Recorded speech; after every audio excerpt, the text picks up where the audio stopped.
নমস্কার। কবি রবীন্দ্রনাথ ঠাকুরের লেখা ছোট বড়। এখনো তো বড় হইনি আমি, ছোট আছি ছেলে মানুষ বলে। দাদার চেয়ে অনেক মস্ত হব বড় হয়ে বাবার মতো হলে। দাদা তখন পড়তে যদি না চায়, পাখির ছানা পোষে কেবল খাঁচায়, তখন তারে এমনি বকে দেব, বলবো তুমি ভারী দুষ্টু ছেলে, বলবো তুমি চুপটি করে পড়ো। যখন হব বাবার মতো বড়, তখন নিয়ে দাদার খাঁচাখানা ভালো ভালো পুষবো পাখির ছানা। 10:30 যখন যাবে বেজে, নাবার জন্য করব না তো তারা।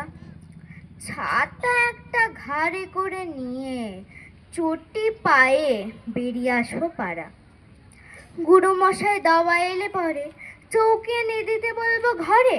তিনি যদি বলেন, খোকা সিলেট কোথা, দেরি হচ্ছে, বসে পড়া করো, আমি বলবো খোকা তো আর নেই, হয়েছে যে বাবার মতো বড়।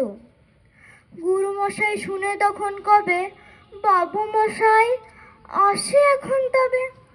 খেলা করতে নিয়ে যেতে মাঠে ভুলু যখন আসবে বিকেলবেলা, আমি তারে ধমক দিয়ে কব, কাজ করছি, গোল করো না মেলা।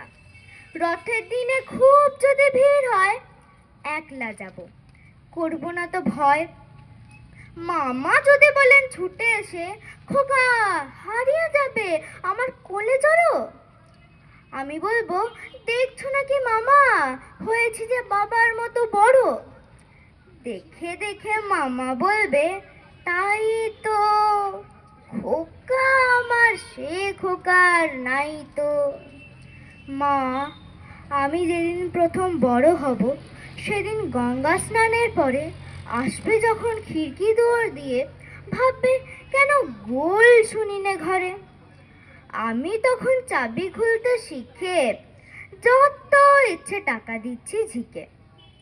মা দেখে তাই বলবে তাড়াতাড়ি, খোকা তোমার খেলা কেমন তর, আমি বলবো মা এনে দিচ্ছি আমি, হয়েছি যে বাবার মতো বড়। ফুরোয় যদি টাকা, ফুরোয় খাবার, যত চাই মা এনে দেব আবার। আশ্বিনেতে পুজোর ছুটি হবে, মেলা বসবে গাজনতলার মাঠে। বাবার নৌকা কত দূরের থেকে লাগবে এসে বাবুগঞ্জের ঘাটে। বাবা মনে ভাববে সোজাসুজি, খোকা তেমনি খোকাই আছে বুঝি।